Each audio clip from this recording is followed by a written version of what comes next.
I didn't know a heart could go quiet. Not break, just go quiet, like someone turned down the volume on the whole world. That's what happened the night my daughter told me I wasn't welcome at her wedding. She said it fast, like ripping a bandage off. "Dad, it's better if you don't come. Tyler's family wants the wedding to have a certain image." A certain image. As if I were a stain on fabric she didn't want anyone to see. I didn't fight. I didn't argue. I just felt that quiet settle into me, heavy and cold. You'd think at my age, after all the storms I've lived through, something like this wouldn't knock the wind out of me. But when it's your own child, it cuts through every layer you thought time had hardened. I'm going to tell you exactly how everything unfolded. And if you stick with me, I'll show you how a man finds his dignity again, even when the people he loves most try to take it from him. And hey, if stories like this hit you somewhere in the chest, stay close. There's a lot more life in these old bones than most folks expect. I raised that girl with calloused hands and quiet patience. Her mother left when she was 6, and I stitched together every piece of her life the best way I knew. Maybe I wasn't elegant. Maybe I didn't know which fork went where on the dinner table. But I was there.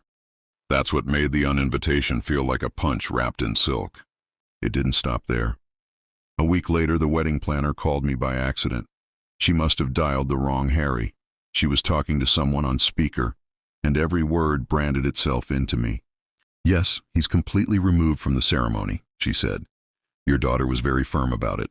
Her stepfather will walk her down the aisle and do the toast."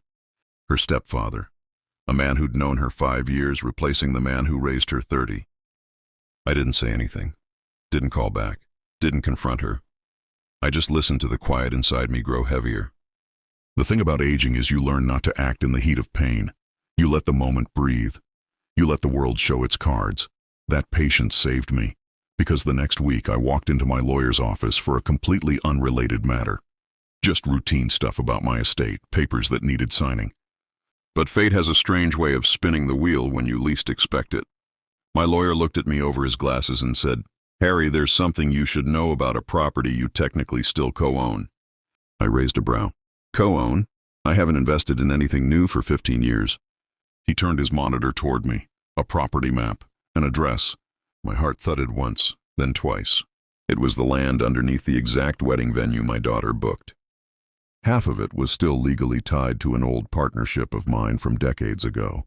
The new owner had been trying to purchase the remaining rights for months, and the documents were sitting right there in front of me. It felt like the universe paused, turned around, and handed me the steering wheel. The lawyer tapped the papers. "He's ready to sell, Harry. Are you interested?" Interested? No. I was something much deeper. I was awake again. And for the first time since she cut me out, that quiet inside me began to shift, like a man standing up slowly after being knocked down. I didn't buy it out of spite, not out of revenge. I bought it because I finally remembered who I was before the world tried to convince me I wasn't enough. The paperwork went through faster than you'd believe. And just like that, without any fanfare or bragging or announcement, I became the owner of the venue where my daughter planned to celebrate a wedding she didn't think I deserved to witness.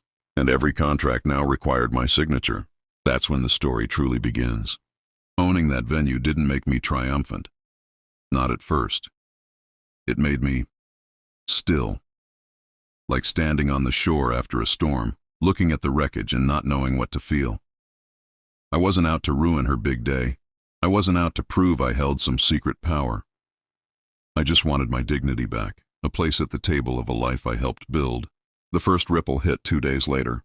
The venue manager, a young woman named Clara with sharp eyes and a sharper memory, called me. She didn't know I was the father of the bride. To her, I was just the new owner signing off on a pile of contracts. "Mr. Donovan, we need approval on the Richardson wedding, February 24th. They've made a few special requests for exclusivity." I felt something twist in my chest. Special requests? Yes. The bride specified that no outside guests are allowed to be added without her consent. She also requested the family block of the guest list be strictly followed. The family block, the one I'd been erased from. I cleared my throat. "Send me the paperwork." When I opened the file on my desk, I saw it. An entire section dedicated to removing me from every possible appearance at the venue. No father-daughter dance, no toast, no walk down the aisle. The planner had even written a note. Bride's father is not to be admitted under any circumstances. Under any circumstances. I didn't feel anger. Not then. What I felt was a kind of grief that didn't spill out. It sank, deep and cold. I signed everything except that line. I crossed it out, initialed the modification, and wrote a single sentence beneath it. Owner reserves the right to attend any event held on the premises. Simple, clean, unemotional, and legally absolute. The next day, Clara called again. Mr. Donovan, the planner is confused about your amendment. They want clarification. They don't need clarification, I said quietly. They need acceptance. The contract stands. There was a pause, and then she sighed. I'll inform them. I knew the message would reach my daughter eventually. I didn't know when. I didn't know how. But I figured the truth always finds its way home, even if it takes the long road. The second ripple came at the walkthrough. I had to be there. Every owner attended at least the first one after a change in contracts. So I arrived early, sitting quietly at the back of the main hall. It was still being decorated, lights half-strung, flowers boxed, linen folded like sleeping clouds. I hadn't seen her in 4 weeks. 4 long weeks of silence stretched so tight it felt like a wire in my chest. Then she walked in. My daughter, Grace, elegant, confident, radiant in that bright-eyed way she always had when she thought her life was perfectly on track. Her fiancé, Tyler, followed, with his mother right behind him, chin raised, the sort of woman who smiled with her teeth, not her eyes. Grace didn't see me at first. She was too busy discussing place settings with the planner, pointing to imaginary spots on the floor, dazzled by the idea of her dream day. I stayed seated, quiet, observing. Eventually, the planner noticed me. Her eyes went wide. She whispered something to Grace. Grace turned slowly. The moment her eyes landed on me, every color seemed to drain from her face. "Dad?" she breathed. I stood up, steady as an old oak. "Hello, sweetheart." What are you doing here?" she asked. Not curious, panicked. "This is my venue," I said softly. "I attend walkthroughs." She blinked at me like she couldn't process the words. Tyler stepped forward, puffing up like a rooster. "Sir, this is a private event. You can't just walk in here." "I didn't walk in," I said. "I unlocked the door." His mother scoffed. "You expect us to believe you own this place?" "I don't expect anything," I said. "But the paperwork might convince you." I wasn't smug. I wasn't loud. I wasn't dramatic. I spoke the truth the way a man speaks when he's done being underestimated. Grace stepped closer, her voice barely above a whisper. "Why would you do this?" I wanted to tell her the real reason, that I missed her, that I wanted to see her get married, that I wasn't trying to ruin anything.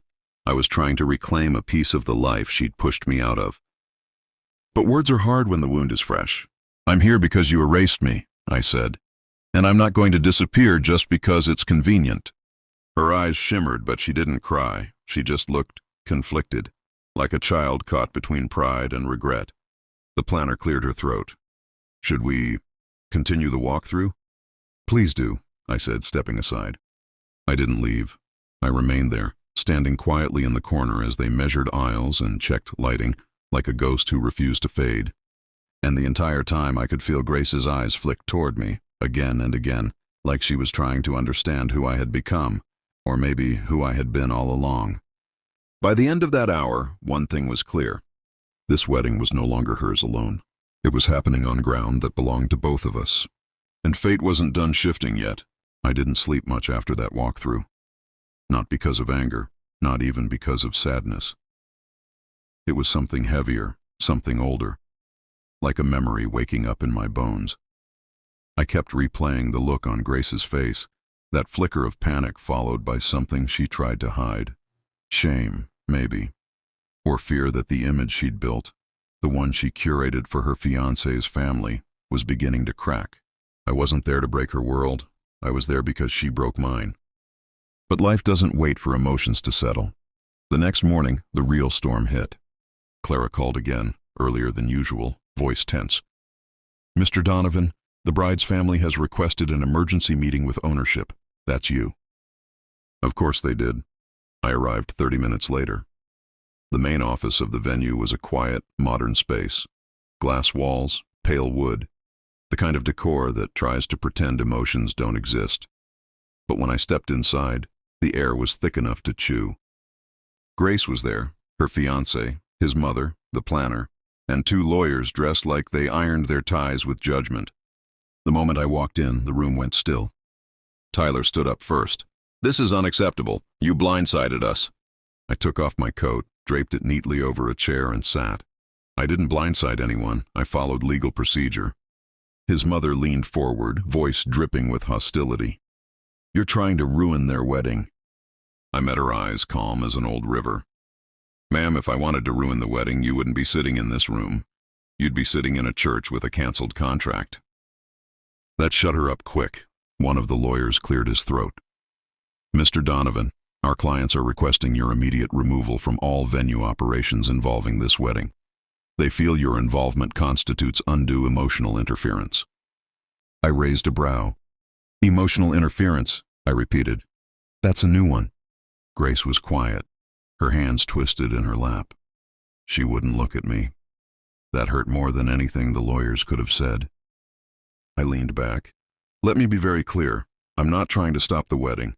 I'm not trying to interfere. All I did was amend a standard contract. As the owner, I have that right." The lawyer slid a paper across the table. "Our clients are prepared to offer a financial settlement in exchange for full non-involvement." I didn't even look at the number. "You're trying to buy my absence," I said softly. "We're trying to maintain peace," Tyler said. "You being there will cause problems." "And replacing me with your stepfather wasn't a problem?" I asked, finally turning to Grace. "Erasing me wasn't a problem?" Her eyes glistened. She blinked hard and looked away. The silence that followed wasn't empty. It was dense, packed with all the words neither of us had said in years. One lawyer pushed. "So you refuse the settlement?" "I refuse the disrespect," I said. "I'm not here to hurt her. I'm here because she made a decision that cut deeper than she realized." I looked at Grace. "I raised you, kiddo, through every fever, every scraped knee, every heartbreak, and you couldn't find a place for me in the biggest moment of your life." She swallowed hard. Her voice trembled when she finally spoke. "Dad, you don't understand. Tyler's family, they're very particular, and Mom always thought you were—" She stopped, too late. "Go on," I said, "and say it." She shook her head. "It's not like that." "No," I said. "It's exactly like that. You thought I wasn't good enough. That's the truth." Her tears spilled. She wiped them away fast, embarrassed in front of her new family. I didn't raise my voice, didn't lash out. I just breathed in slowly and let the truth settle between us. "This isn't about money," I said. "It isn't even about the wedding. It's about respect. And I will not be erased from my own daughter's life because it makes someone else more comfortable." One of the lawyers leaned forward. "Then what do you want, Mr. Donovan?" What did I want? Not revenge, not power, just presence. "I want to attend my daughter's wedding," I said simply. "Not as the owner, not as a problem to manage, as her father." Tyler opened his mouth to argue, but Grace held up a hand. "Stop," she whispered. She looked at me again, really looked this time like she was finally seeing the man who'd sat through every school play, every graduation, every heartbreak. "Dad, why didn't you tell me you owned this place?" "Because my ownership wasn't the point," I said. "You were." She let out a shaky breath. Her walls were breaking, piece by piece. But before anything could settle, her future mother-in-law snapped. "This is ridiculous. He's manipulating you. He bought this place just to control your wedding." That one lit something inside me. Not anger, just clarity. I stood. "I bought this place because I believed in second chances. Because I spent my life building things instead of tearing them down. And because when you spend decades loving someone, you don't let them throw you out like an old coat." Then I looked back at Grace. "This is your wedding, your life. But I won't apologize for wanting to be part of it." Silence. Then Clara poked her head into the room, clearly unaware of the tension. Excuse me, we need the owner's signature on the final layout." Everyone stared. Grace's face went pale. Tyler looked furious. His mother looked like I'd personally declared war on her lineage. I signed the papers calmly, thanked Clara, and turned back to the room. "I'll respect every boundary you set," I said, "but I won't be invisible, not anymore." I walked out before anyone could respond. down the hall, through the quiet lobby, into the soft winter air outside. And for the first time since the day she uninvited me, I felt like I had taken back something I didn't know I'd lost. Not control, not power, my place. And the next chapter of this story, the wedding day itself, was waiting like a fuse ready to be lit. The weeks leading up to the wedding moved slow, like winter pushing its way through sore bones. Every day felt heavy with what was coming, yet strangely peaceful at the same time. Once the truth was out in that meeting room, who I was, what I owned, what I refused to surrender, something inside me steadied. A man doesn't need to be loud when he finally knows his worth. But peace never lasts long when pride is involved. 2 days after the meeting, the venue received a request from Tyler's mother. Not a polite request, an ultimatum. She demanded that the ceremony be relocated to another venue, to avoid complications. She wanted everything moved, every reservation canceled, every vendor replaced. She even tried to pull strings with the city council, thinking she could bully her way out of the contract. But contracts don't bend for ego, they bend for signatures, and all the signatures needed were mine. So when Clara emailed me the ultimatum, I wrote back just 3 words. The contract stands. The next day, a new email appeared, this one from Grace, a message short enough to fit in a thimble. Can we talk, just us? My heartbeat did something strange. Hope is a dangerous thing when you've been hurt. It crawls through your chest with sharp claws. I agreed. We met that evening in the empty reception hall. The lights were low, the smell of fresh flowers still faint from the afternoon deliveries. She stood in the middle of the room in a long coat, arms crossed like she was holding herself together. Thanks for coming, she said quietly. I'd come anywhere you asked, I replied. That sentence softened something in her expression, but only for a second. Dad, everything's gotten so complicated. She rubbed her forehead. Tyler's family is furious. They think you're trying to sabotage us. I haven't sabotaged a thing, I said. I've followed every rule. I've respected every boundary. The only thing I didn't accept was being erased. She winced. I didn't mean to erase you, she said. I just didn't want things to be awkward. You and Mom, you and her side of the family, there's always tension. And Tyler's parents care a lot about presentation. This isn't about presentation, I said. It's about pride. Theirs, and maybe yours. She looked away, and the silence that followed wasn't angry. It was sad, heavy in a way neither of us knew how to lift. Dad, you embarrass me sometimes, she blurted out. Not because you do anything wrong, just because you're different from them. They're polished, they're wealthy, they've traveled everywhere. And you... I'm the man who raised you, I said gently. She closed her eyes, tears collecting. I stepped closer. Grace, I spent my life building things with my hands. I worked jobs most people ignore, but everything you had, every opportunity, every door that opened, came from those hands. You don't have to be ashamed of me to get their approval. She opened her eyes slowly. I didn't know how to stand up to them. You weren't supposed to stand up to anyone, I said. You were supposed to stand with me. That's all I ever wanted. Her breath hitched. A tear fell. She swiped it away like it betrayed her. I'm sorry, she said, voice cracking. I didn't realize how much it hurt you. I nodded. Apology accepted, but it doesn't erase what happened. And it doesn't mean I fade into the background again. I don't want you to fade, she whispered. I just don't know how to fix all of this. You don't have to fix it alone, I said. You just have to stop pretending I'm not part of your story.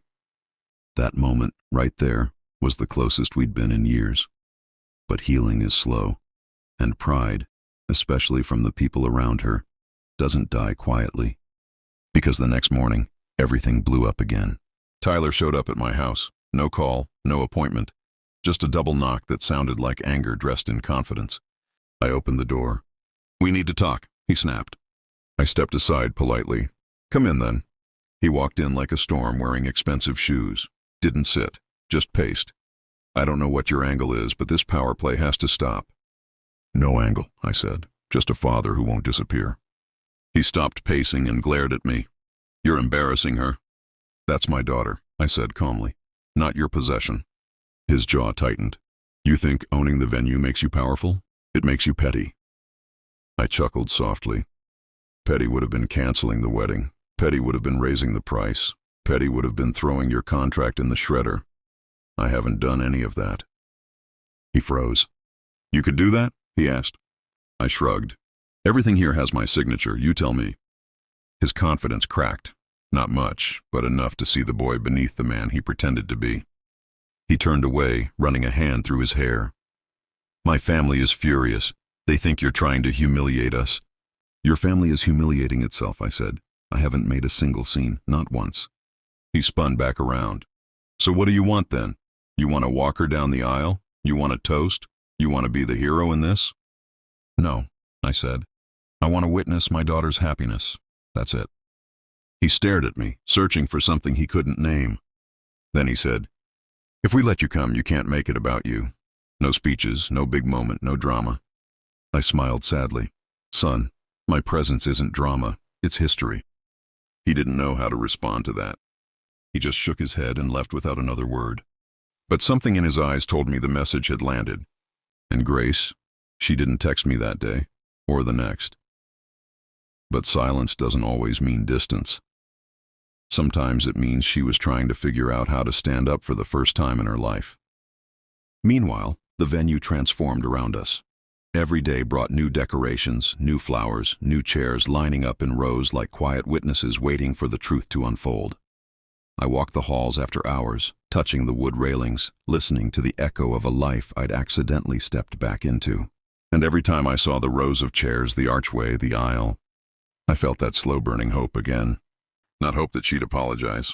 Not hope that she'd give me a role. Just hope that I wouldn't be watching my daughter's wedding from the shadows. Because the wedding day, the moment everything would collide, was now only 2 days away. And every instinct in my old bones told me this story wasn't done twisting yet. When you raise a child, you don't measure the years by birthdays. You measure them by the quiet moments only the two of you ever saw. And that's exactly why it stung the way it did. The kind of sting you don't shake off with a walk or a drink, but the kind you feel in your bones like cold air stuck under your skin. After I walked out of that restaurant and left Emily sitting there with her brand new confidence and someone else's last name on the way, I didn't go straight home. A man needs a minute before he lets the world see how hurt he is. So I drove around town, past the old ice cream shop where she used to run to the counter before her little legs could even reach the glass, past the school where she once waved at me from the stage like she was greeting royalty. Funny how memory makes a man feel both 10 feet tall and 1 inch small at the same time. By the time I got home, the house felt quieter than usual. You know, there's a silence that hugs you, and then there's a silence that warns you. This one did the latter. I sat down at the kitchen table, the place where I had built every major decision of my life, and for the first time in years. I didn't know what to do next. But here's the thing about being a father and a stubborn old man who's been through too many storms. You don't stay down long. You let the bruise settle, then you start thinking. I pulled out the folder I'd kept tucked away for 3 years. Not a beautiful thing, not a terrible thing, just the truth. A thick stack of legal documents, contracts, deeds, and one very important asset that Emily had forgotten existed. The venue. Not just any venue, the one she had chosen for her wedding. The one she'd been bragging about to her friends for months. The one she cut her own father out of before the flowers were even booked.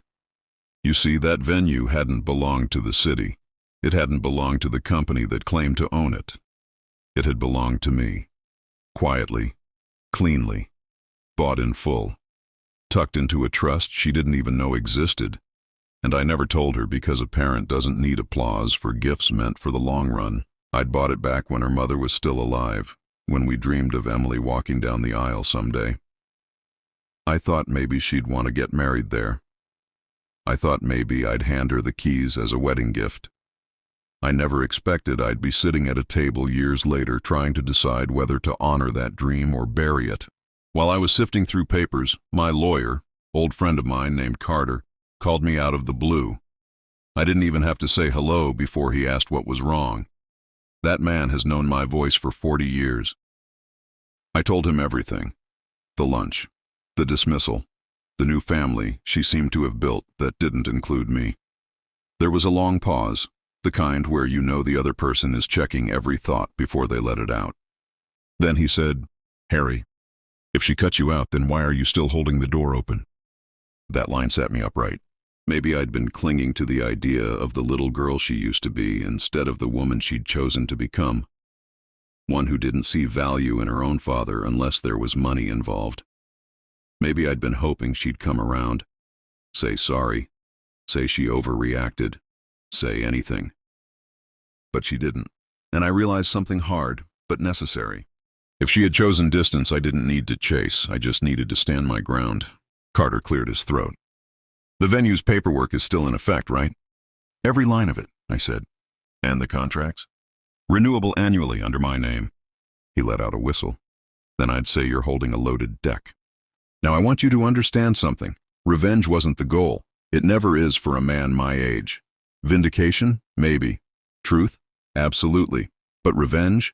That's a young man's game, and I've been too old for childish nonsense since Disco died. What I wanted was acknowledgement. A conversation, a seat, one chair at her wedding, not even the front row, just a place to see my daughter walk toward her new life. But she chose to act like I was a footnote. And if there's one thing I learned over the years, it's this. When you erase a man, you better make sure his name isn't written on the deed. So I told Carter to meet me at the venue in the morning. I didn't sleep that night. I kept picturing Emily in her dress, surrounded by people who probably didn't even know my name. I kept hearing her voice saying, "Don't make this about you." And I kept wondering when she decided I didn't matter. But as the sun cracked through the blinds, something inside me settled. I wasn't doing this out of anger. I was doing it because a man deserves dignity, even from his own blood. Especially from his own blood. So, when the morning came, I grabbed the trust folder, locked the door behind me, and drove to the venue she thought she owned. The parking lot was empty, but something told me this place was about to become very, very full of truth. And that's where the real shift began. I wish I could tell you that walking into that venue made me feel powerful. But the truth is, a father doesn't want power over his child. He just wants a place in her life. Still, when Emily's future mother-in-law stormed out to inform her about the situation, I knew I had just kicked a door open that she thought she'd locked forever. She called me an hour later, her voice tight and trembling. "Dad, what are you doing?" Funny how she hadn't used that word in months. "I'm asking for a conversation," I said, face to face. She hesitated, then agreed. When she arrived, she didn't look like the little girl I'd raised. She looked like someone who'd been coached to stay angry.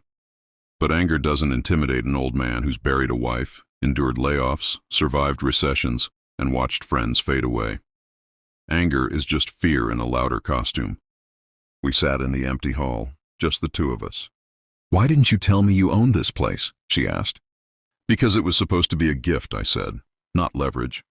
She looked down. "I didn't want to hurt you." "Then why cut me out?" Her jaw clenched. "Because every decision I made, people kept asking what you thought. I wanted one thing in my life to be mine. And instead of talking to me, I said, you tried to erase me." A tear slipped down her cheek. Not dramatic, just human. "I didn't think you'd care this much." "Emily," I whispered, "I bought this place the month your mother died. I knew one day you'd get married, and I wanted your wedding to happen somewhere she would have loved. That broke her." She covered her face and sobbed in a way only a grown child can. Quiet, ashamed, regretful. And I'll tell you something. No matter how old a father gets, he'll always soften when his child cries. "I'm sorry," she said. "I thought you'd judge me. I thought you'd say I was choosing the wrong man." "Sweetheart," I said, "your choices aren't my battles. But being your father, that's still my right." She nodded, but guilt sat heavy on her shoulders. "Does this mean you're canceling the wedding?" I shook my head. "No, I'm not here to blow up your life. I'm here to be part of it." And then, like sunlight cracking through thick clouds, her face softened. "Will you walk me down the aisle?" I didn't answer right away. Not because I didn't want to, but because I needed her to feel the weight of the moment. "Only," I finally said, "if you want me there because I'm your father, not because I own the damn building." She smiled, small but real. "I want you there." We hugged. Not a movie hug, not perfect or poetic. Just two people who finally remembered who they were to each other. The reconciliation should have been the end of the story, but life doesn't like clean endings. Her future mother-in-law tried pushing back, saying I was disruptive, dramatic, and unnecessary. She wanted control more than peace. But Emily stood her ground. "This is my father," she told her, "and this is his venue. If you can't accept that, you don't need to attend." The woman backed down fast. Money talks, but ownership screams. The wedding day came quicker than I expected. I stood in the back room holding the same handkerchief my wife once embroidered. Emily looked beautiful, radiant in a way that reminded me so much of her mother that my knees nearly buckled. "Ready?" she whispered. "Always," I said. As we walked down the aisle, I didn't hear music. I didn't see guests. All I saw was the little girl who used to stand on my shoes while we danced in the living room. And for the first time in a long time, she squeezed my arm the same way she did back then. The ceremony went perfectly, but the real moment came at the reception. Emily raised her glass and said, "I owe this day to the man who gave me life, and the place we're standing in. I forgot who he was for a while, but he never forgot me." A father can live off one sentence like that for the rest of his life. Later that night, when the music softened and the lights dimmed, she hugged me tightly. "Thank you for not giving up on me." "I never will," I said. "But I'll always hold you accountable. That's what love does." We didn't fix everything, but we fixed enough. And sometimes enough is everything. If this story found you at the right moment, stick around. I've got more truths, more scars, and more victories where this one came from. And the next story, well, let's just say it makes this one look gentle.